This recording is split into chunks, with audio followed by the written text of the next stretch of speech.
Yo,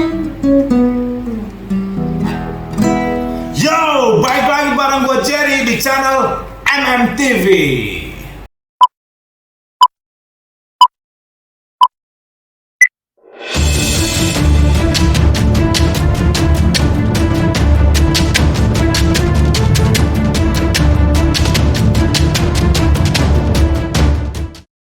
Oke, nah kali ini gue mau bahas salah satu pertanyaan yang kalian sering tanyain dan kalian sering teror gue dengan pertanyaan ini, tapi gue malas jawabnya. Karena apa? Ya ngeselin gitu loh.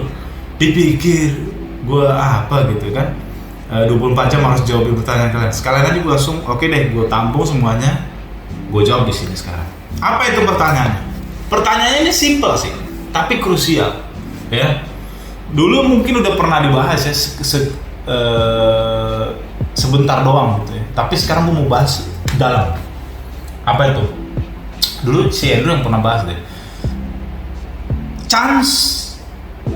Berapa persen chance-nya saya keterima bang? Itu pertanyaan kalian tuh. Ya, berapa persen chance-nya saya keterima? Emang gue bapak lu?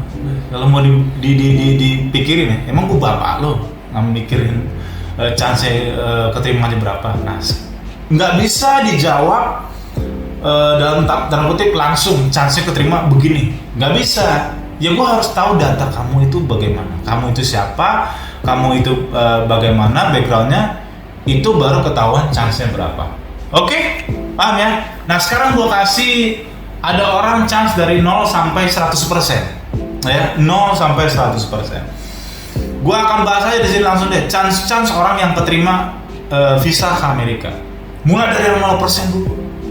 Siapa chance yang 0% bakalan keterima visanya? Maksudnya dalam tanda kutip udah pasti gagal. Yaitu orang-orang yang sudah punya sejarah kriminalitas, ya udah pernah di penjara, ya kan, melakukan pembunuhan apa segala macam. Ini udah pasti 0%. Udah deh, lu nggak usah mikirin bikin visa deh, itu pasti gagal ya. Orang-orang yang udah pernah masuk penjara ya, termasuk kasus narkoba ya, apapun, apalagi kalau lu teroris, waduh lebih parah lagi Anda ya kan, nggak bisa. Itu udah 0% ya, itu chance-nya udah mending lu nggak usah apply gitu. Bukannya kita mau mengecilkan kesempatan ya, tapi memang udah nggak ada kesempatannya gitu. Itu udah aturannya. Lanjut, chance sekitar 5-10%. Gue masih baik hati, gue kasih 5-10%. Kategori kedua, kategori pertama tadi chance-nya 0%. Sekarang kategori kedua, chance-nya 5-10%. Ini adalah orang-orang yang sudah ketolak gitu ya, dan dia atau belum ketolak, udah ketolak atau belum ketolak gitu ya. Jadi dia nge-apply yang kedua kali atau mungkin yang pertama, tapi punya backgroundnya ada keluarganya yang ilegal di sana. Paham ya? Jadi mungkin dia baru pertama kali nge-apply nih, atau dia udah yang kedua kalinya nge-apply nih ya. Itu biasanya backgroundnya kayak gini bakalan ketolak ya, chance hanya 5-10%. Karena apa? Karena dia punya keluarga yang ilegal di Amerika. Ilegal itu maksudnya apa sih Pak? Kamu pergi dengan visa turis, di sana kerja 2, 5, bahkan sampai 10 tahun gak balik-balik, itu otomatis keluarga kamu kena blacklist. Keluarga itu apa Pak? Keluarga itu yang satu kakak, mulai dari suami, istri, anak, apa segala macam ya. Kalau mungkin ada kamu masih satu kakak sama orang tua kamu, orang tuanya juga kena blacklist. Gitu guys. Ini chance-nya 5-10%. Loh, kenapa Bang masih punya chance dia 5-10% lolos? Bisa kalau tanda kutip embassy melihat bahwa ya keluarganya ini, orang yang di Amerika ini nggak bermasalah, satu. Dan yang kedua, kamu bisa meyakinkan embassy-nya bahwa you are not like your father atau your mother yang ada di Amerika gitu contohnya, atau abang kamu yang ada di Amerika yang mau kerja, enggak, tapi kamu meyakinkan embassy bahwa kamu pengen balik ke Indonesia, cuman jalan-jalan doang ke Amerika. Jadi chance-nya masih 5-10% lah gue kasih gitu ya. Itu kecil banget orang yang keterima itu ya. Kalau keterima tuh bener-bener mujizat lah, bener-bener kecil banget dah, ya. Itu kategori kedua. Kategori ketiga, orang yang sudah pernah ketolak. Nah, ini gue kasih chance-nya sekitar 40%, ya. 40%, 30 sampai 40 lah. Kenapa 30 sampai 40? Ini biasanya orang yang kalau udah ketolak, guys, biasanya yang kedua tuh ditolak lagi. Kemungkinan besar ya. Kenapa bisa begitu?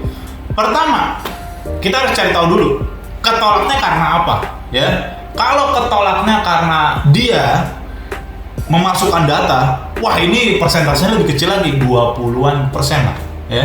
20-an persen ya, sampai 30% gitu.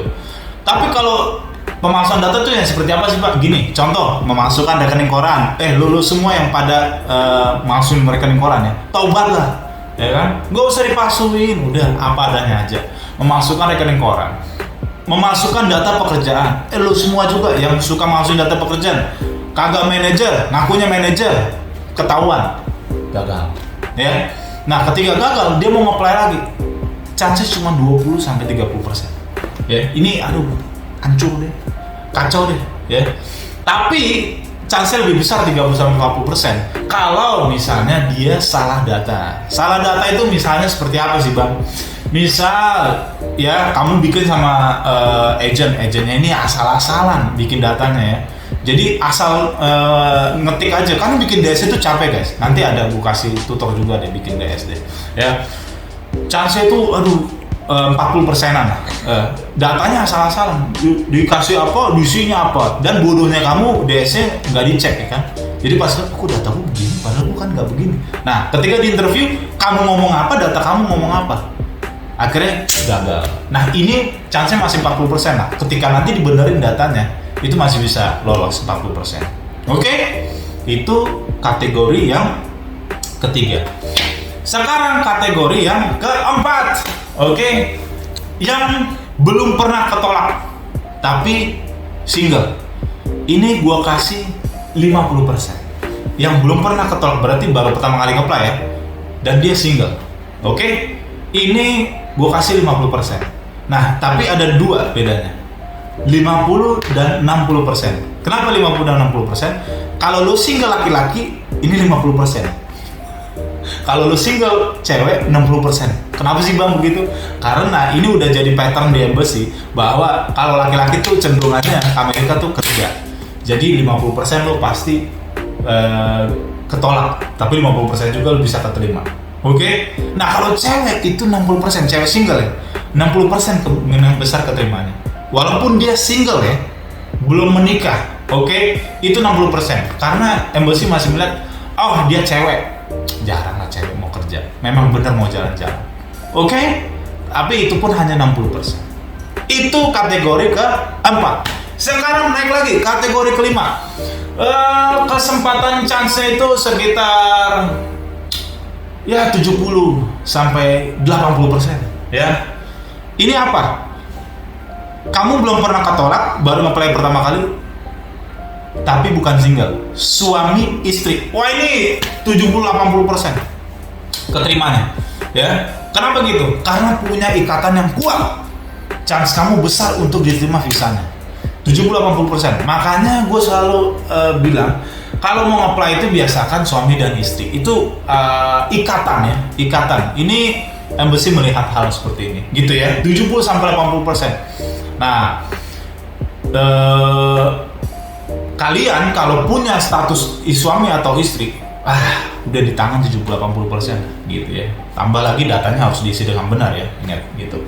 Nah, lanjut kategori yang ke-6 atau yang terakhir gitu ya. Ke-6 ini ya chance itu 90% ya, 90%. Nikah berarti nggak single ya, plus udah tua. Nikah plus udah tua, jadi lu udah nikah, lu udah tua juga, sekitar umur 50-60an, senior gitu ya. Ini main embassy juga mikir, nggak mungkin nih orang kerja udah umurnya segini, ya kan? Dia juga udah katanya udah kuat, udah punya anak, ya kan? ada cucu lagi. Waduh, ini makanya gue berani bilang chances 90%. Ini kalian pasti keterima. Ya, 90% ya. Belum bang, berarti bisa nggak keterimanya karena apa bang? Ya itu nanti. Nggak keterimanya bisa karena salah data, bisa karena apa segala macam gitu, hal-hal yang kecil aja. Tapi 90% di tangan lu udah harusnya udah keterima. Ya, itu dia. Udah nikah, punya ikatan, terus udah tua, ya kan? Nggak mungkin kerja, punya anak cucu, waduh, 90%, ya kan? Yang kena. Dan satu lagi deh, kategori yang ketujuh, terakhir. Ini udah pasti lo keterima 100%. Apaan tuh bang? Yang 100% pasti keterima. Ketika kamu diberikan sponsor resmi dari sana. Nah ini yang jarang banget ya, sponsor resmi dari sana ya. Misalnya gua dibutuhkan sama perusahaan Amerika, ya apalah yang terkenal gitu ya. Perusahaan Amerika itu langsung sponsor resmi, itu embassy 100% gue nggak usah banyak bacot, pasti keterima. Nah ini cuma masalahnya jarang orang yang seperti ini kan gitu kan, yang dibutuhkan. Kayak misalnya contoh waktu itu orang dibutuhkan untuk dari Indonesia ke Amerika, itu bisa lolos asal dengan surat sponsor. Itu kuat banget surat sponsornya itu yang dari Amerika itu. Nah ini nih banyak di luar sana orang-orang yang coba memasukkan data-data surat sponsor itu ketahuan, akhirnya tuh agennya ditangkap tuh, ya kan? Karena agennya memasukkan surat sponsor itu guys, seolah-olah dari Amerika tuh butuh kita, padahal nggak ada sama sekali. Nah ini 100%, itu udah nggak mungkin ditolak lah. Tinggal ditanya di sana, telepon, selesai, beres. Bener, ini orang membutuhkan saya, apa segala macam. Nah ini yang 100%. Cuman jarang orang seperti itu. Gitu ya guys, so that's it. Jadi ada 7 kategori kelolosan. Jadi lu gak usah nanya gue lagi, bang gue chancesnya berapa? Kalau lu single lu udah tahu lu pasti hanya 50%, kalau laki-laki, kalau lu cewek 60% lah. Ya. Kalau lo udah nikah 70-80%. Jadi sampai segitu aja. Gak usah kita bahasin apa yang lain lagi segala macam. Kita ngomong dari statusnya aja dulu. Ya, single atau enggak. Itu udah mempengaruhi chances kamu untuk keterima ke Amerika. So that's it guys. Don't forget to subscribe, don't forget to like, comment, dan di-share konten ini kalau kamu suka. Dan kalau ada masukan silahkan di komen di bawah. Mungkin ada kategori yang lain ya. Kategori apa mungkin ya. Ya, silakan komen, kasih masukan, dan selalu ingat community guidelines, jangan komentar aneh-aneh ya. Kita di sini saling bantu, saling ngomong positif lah, membantu orang-orang yang ingin ke Amerika. Itu aja guys. Bersama gue Jerry di channel Amen TV. Tunggu konten-konten kami selanjutnya. Bye bye.